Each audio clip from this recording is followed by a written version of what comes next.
الرحیم۔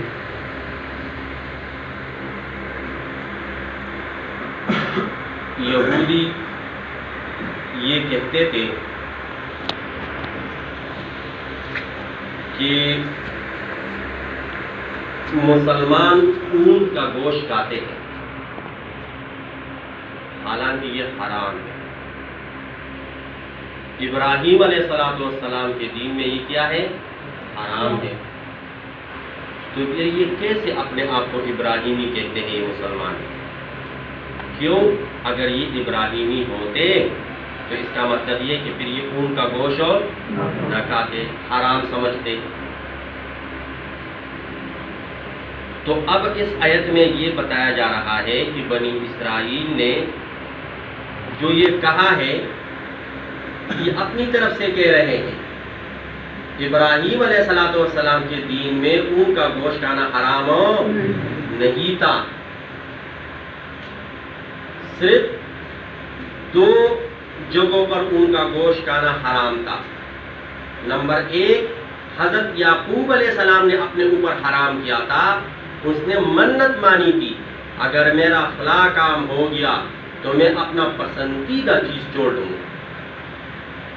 تو جب اس کا وہ کام ہو گیا تو سب سے پسندیدہ چیز وہ اونٹ کا گوشت تھا، اس نے وہ چھوڑ دیا تھا۔ تو اب یہ سمجھ بیٹھے کہ یعقوب علیہ السلام نے اپنے اوپر یہ حرام کیا ہے اور یہ دین ابراہیمی میں حرام ہے، حالانکہ ایسا اسی وقت بھی یعقوب علیہ السلام کے علاوہ اور لوگ بھی کھاتے تھے۔ اور ایک یہ کہ بنی اسرائیل کے اوپر حرام کیا گیا تھا ان کی نافرمانیوں کی وجہ سے، ان کی نافرمانیوں کی وجہ سے، لیکن وہ بھی ایک جماعت تھی، سب پہ نہیں تھا۔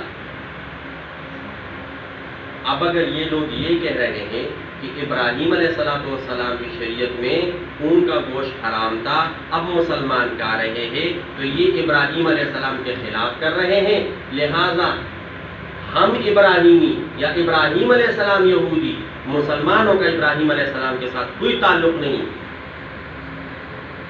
تو تورات لے آؤ، اس کی تلاوت کرو، اس میں کہیں پہ لکھا ہے کہ اونٹ کا گوشت حرام ہے؟ تو سب کہیں گے کہ نہیں، کہیں پہ نہیں لکھا کہ اونٹ کا گوشت کیا ہے؟ حرام ہے۔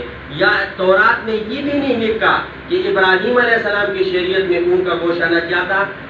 حرام تھا۔ یہ ایک مثال دیا جا رہا ہے۔ کل الطعام، ہر وہ کھانا، ہر کھانا، تمام کھانے کی چیزیں، کان حلا لبنی اسرائیل، یہ بنی اسرائیل کے لیے کیا تھی؟ حلال تھی۔ الا، مگر وہ چیزیں، ما حرم اسرائیل علی نفسہ، جو اسرائیل نے اپنے اوپر کیا کیے تھے؟ حرام کیے تھے۔ اور میں نے آپ کو کہا تھا کہ اسرائیل یہ عبرانی زبان کا لفظ ہے، اس کا معنی کیا ہے؟ عبداللہ، اور یہ کنیت ہے جس کا؟ یعقوب علیہ السلام کا۔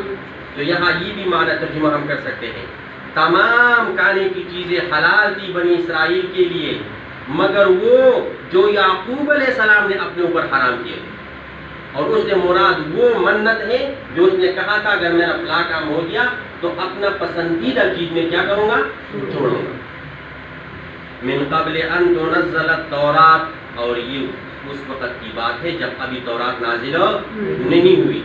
قل فرما دیجئے اے پیارے محبوب، فاتو، لے آؤ اے یہودیوں، بالتورات، تورات کو لے آؤ، فتلوہا، پڑھو اس کو، ان کنتم صادقین، اگر تم اپنے دعوے میں سچے ہو، اگر تم یہ دعویٰ کر رہے ہو کہ ابراہیم علیہ السلام کی شریعت میں اونٹ کا گوشت کیا ہے؟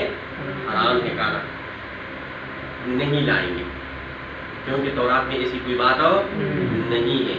تو پھر اس کا مطلب یہ ہوا کہ انہوں نے اللہ پہ کیا جھوٹ بولا، انہوں نے اللہ پہ کیا باندھا؟ جھوٹ باندھا، اور جھوٹ تو ویسے ہی جھوٹ ہے، ناپسندیدہ ہے، پھر یہ جائے کہ خدا پر کوئی جھوٹ بولے۔ فمن افترى علی اللہ الکذب، جس نے بھی باندھا اللہ کے اوپر جھوٹ، جس نے بھی گڑا اپنی طرف سے اللہ کے حوالے سے جھوٹ، من بعد ذالک، اس کے بعد، یعنی تورات کے بعد، قرآن کے بعد فَأُولَٰئِكَ هُمُ الظَّالِمُونَ، وہ لوگ کیا ہے؟ بہت بڑے ظالم، بہت بڑے۔ قل فرما دیجئے صدق اللہ، یہ آیت انشاءاللہ اس کا ترجمہ کل یا پرسوں ٹھیک ہو گیا۔ اللہ رب العزت ہمیں قرآن کی صحیح سمجھ عطا فرمائے۔